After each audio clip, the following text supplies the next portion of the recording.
मेरी ये कहानी कराची में वाक़या एक पुराने कब्रिस्तान से ताल्लुक़ रखती है जो बड़ी शख्सियत के दफन होने की वजह से यहाँ बहुत मशहूर है।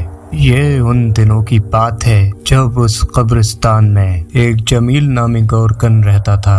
किसी मरने वाले के लिए प्लॉट देना और उसको दफनाने का काम उसके ज़िम्मे था। इस काम के एवज़ उसके बड़ा अच्छा मुआवजा मिलता था। ये कुछ अरसा पहले की बात है जब मेरी मुलाकात उस गोरकिन से हुई थी। वो वहाँ का सबसे पुराना गोरकिन था। एक दिन मैंने उससे यूं ही पूछ लिया, जमील, तुमने इतने लंबे अरसे में कुछ पुरअसरार वाक़या इस कब्रिस्तान में देखा है, या तुमने दिन या रात के वक्त कोई ऐसी बात महसूस की है जिसकी वजह से तुम डर गए हो? जमील मेरी बात सुनकर कुछ देर के लिए सोचों में गुम हो गया। फिर जब वो सोच की दुनिया से बाहर आया, फिर उसने मुझे एक अजीब और एक पुरअसरार वाक़या के मुतालिक बताया, जिसे सुनकर मेरे रोंगटे खड़े हो गए।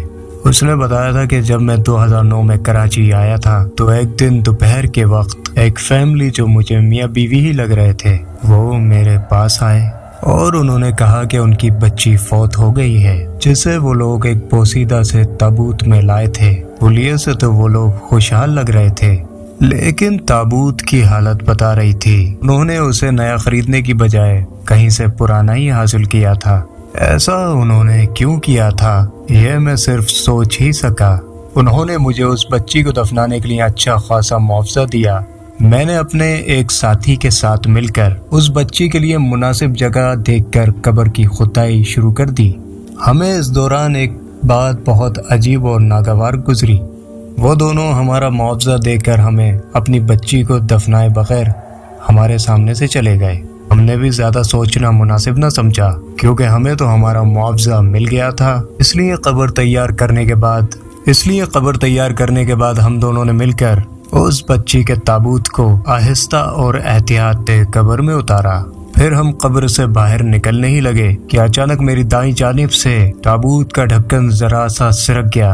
अचानक ही मेरी नजर उस ताबूत के अंदर लेटी बच्ची पर पड़ गई तो मैंने देखा कि उसका चेहरा जर्द पड़ गया था और उसकी आंखों से आंसू निकलकर उसके गालों पर बह रहे थे।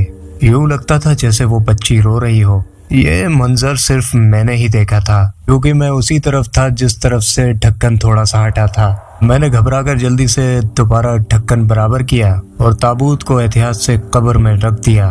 फिर कब्र को बंद करके हम दोनों बाहर निकल आए। इस बात का जिक्र मैंने अपने दोस्त से नहीं किया था, इस ख्याल से कि कहीं वो डर न जाए। ये रात के तकरीबन 12 बजे का वक्त होगा जब मैं अपने घर से रोजाना मामूल के मुताबिक कब्रिस्तान का चक्कर लगाने के लिए निकला। मेरा घर कब्रिस्तान के बाएं वाले गेट के जानिब एक छोटे क्वार्टर पर मुश्तमिल था। मैंने शादी नहीं की थी, इसलिए मैं अपने क्वार्टर में अकेला ही रहता था। मेरा दूसरा साथी शहर में रहता था, लेकिन वो काम के लिए यहाँ पर आता था।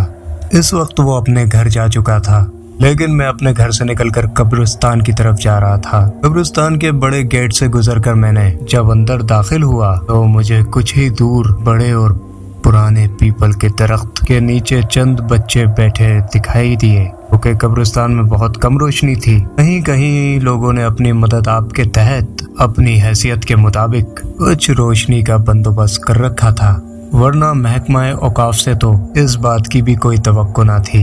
वो दूसरे महकमों की तरह तमाम फंड्स खाने में माहिर थे। ऐसे लोगों को तो खौफे खुदा भी याद नहीं आता। खैर, मुझे थोड़ा शक हुआ कि कहीं ये भूत और प्रेत तो नहीं, या किसी चुड़ैल या जिन के बच्चे तो नहीं। ये सोचकर मैं थोड़ा सा घबरा गया और जल्दी से घनी झाड़ी की ओट में छुपकर इन लोगों को देखने लगा। अभी मुझे वहां छुपे हुए चंद ही मिनट गुजरे होंगे कि अचानक ही मुझे अपने पीछे एक आहट सुनाई दी। मैंने यकदम मुड़कर देखा तो मेरे पीछे वही बच्ची खड़ी थी जिसे आज हम दोनों ने खुद अपने हाथों से दफनाया था। उस बच्ची का तमाम लिबास ताज़ा खून से तर था और उसकी आंखों से आंसू टप टप टपक रहे थे और उनका रंग भी सुर्ख था। उसके दोनों गाल फटे हुए थे और वो यूं सर झुकाए खड़ी थी जैसे मुझसे कोई फरियाद कर रही हो। उसे देखकर मैं घबराकर उठा और फौरन वहां से भागने लगा। भागते हुए अचानक मुझे एक ठोकर लगी और दूसरे लम्हे ही मैं एक कब्र पर जा गिरा। जब मेरी नज़र उस कब्र पे लगे खुतबे पर पड़ी तो मुझे बहुत हैरानी हुई, क्योंकि ये उसी बच्ची की कब्र थी। मेरी अक्ल जवाब दे गई, मेरे जिस्म के रोंगटे खड़े हो गए और मुझे अपना दिल फटता हुआ महसूस हुआ। मैं सोच भी नहीं सकता था कि जिस बच्ची को मैंने खुद अपने हाथों से दफनाया है वो बाहर कैसे निकल आई। अभी मैं वहाँ खड़ा हुआ यही सोच रहा था कि अचानक मुझे यूं महसूस हुआ कि जैसे कब्र हिल रही हो और उसके अंदर से किसी के इंतहाई तकलीफ में होने की आवाजें सुनाई दे रही थीं। रात का वक्त और भयानक कब्रिस्तान का मंजर और एक कब्र से आने वाली पुरअसरार आवाजें माहौल में दहशत पैदा करने के लिए काफी थीं। मेरे हाथ पांव ठंडे होने लगे। मैंने जल्दी से भागते हुए उसी पीपल के दरख्त की तरफ देखा तो वो बच्चे अब वहाँ मौजूद नहीं थे, शायद वो अब चले गए थे। ये देखकर मुझे कुछ हौसला हुआ और मैं भागकर उस पीपल के चौड़े तने के पीछे छुप गया। कुछ देर तक सांस बहाल करने के बाद मैंने आहिस्ता से अपना सर बाहर निकाला और उस बच्चे की तलाश में नजरें दौड़ा दी तो वो मुझे कहीं दिखाई न दी। मैं कुछ देर वहाँ खड़ा रहा, फिर मैंने वहाँ से निकलने के लिए वापसी का रास्ता इख्तियार किया, लेकिन मुझे दोबारा से उसी कब्र के करीब से गुजरना था क्योंकि कब्रिस्तान का गेट दूसरी जानिब था। मैं अपनी तमाम हिम्मत जमा करके जैसे ही उस कब्र के नजदीक पहुंचा तो मेरे मुंह से चीख निकल गई और मुझे चक्कर से आने लगे, क्योंकि वही पुरअसरार बच्ची अपनी कब्र पे लगे खुतबे के करीब बैठी हुई थी और इस बार उसकी आंखें मुझे घूर रही थीं। रात का अंधेरा होने के बावजूद उसकी आंखों की सफेद पुतलियां नुमाया नजर आ रही थीं। उसके करीब ही एक कदाल रखी हुई थी। वो बच्ची मुझे देखकर उस कदाल की जानिब इशारा कर रही थी। यूं लग रहा था जैसे वो मुझे इस कदाल से अपनी कब्र खोदने के लिए कह रही हो। मैं शशोपंज में खड़ा हवन्नों की तरह उसकी तरफ देख रहा था कि अचानक से धमाके से वो कब्र फटी और उसमें से आग की लिपटें निकलने लगी। वो मंजर देखकर मेरी रही सही हिम्मत भी जवाब दे गई और मैंने भागने से वहां से जैसे ही इरादा किया तो मुझे यूं लगा जैसे कि किसी ने मेरे पाँव में लोहे की बेड़ियां डाल दी हों। फिर अचानक किसी ने मेरा हाथ पकड़कर खींचा।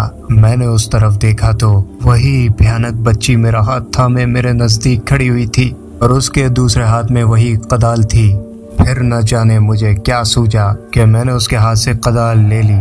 जैसे ही कदाल मेरे हाथ में आई फौरन कब्र से निकलने वाली आग यूं बुझ गई जैसे किसी ने ऊपर पानी या मिट्टी डाल दी हो। मैंने उस बच्ची की जानिब देखा तो वो भी उसी तरफ देख रही थी। मैंने कुछ सोचकर जल्दी से उस कब्र को कुदाल से उसी जानिब से खोदना शुरू कर दिया जिस तरफ से आग कब्र में से निकल रही थी। फिर जैसे ही मेरी कदाल ताबूत से टकराई मैंने देखा वो ताबूत काफी जल चुका था। मैंने एहतियात से एक जानिब से उसका ढक्कन उठाकर देखना चाहा तो वो लम्हा मेरी जिंदगी का एक भयानक लम्हा था जब मैंने देखा कि ताबूत खाली था।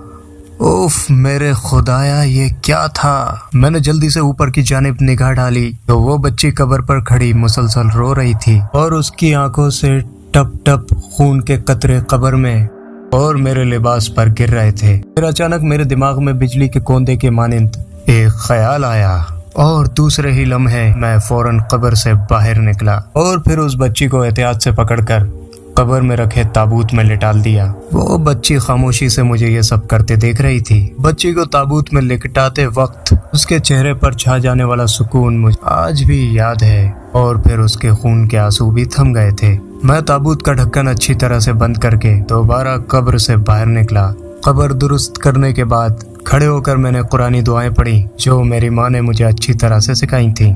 मैं दुआएं पढ़ पढ़कर उस कब्र पर फूंकने लगा और बच्ची के एहसाले सवाब के लिए बहुत सी दुआएं मांगकर मैं वापस घर आ गया। मेरे जहन में यही बात गूंज रही थी, क्या उसे कब्रिस्तान में लाने वाले दफनाने से पहले ही भाग गए थे और उस पर दुआएं वगैरह भी नहीं पड़ी गई थी। शायद इसीलिए उसकी बेचैन रूह भटकती फिर रही थी। मैंने बकाया दोबारा से उसे दफन करके दुआएं पढ़ी तो फिर उसे सुकून आ गया। फिर मैंने दिल में ये अहद कर लिया जब भी कोई मुर्दा दफनाऊंगा तो जरूर उसकी कब्र पर खड़े होकर उसकी बख्शिश के लिए दुआएं मांगूंगा। आज भी जब अपनी जिंदगी का यह अजीब और गरीब पुरअसरार वाकया याद आता है तो खौफ से मेरे रोंगटे खड़े हो जाते हैं।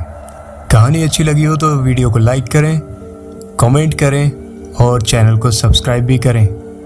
मिलते हैं नेक्स्ट वीडियो में। शुक्रिया।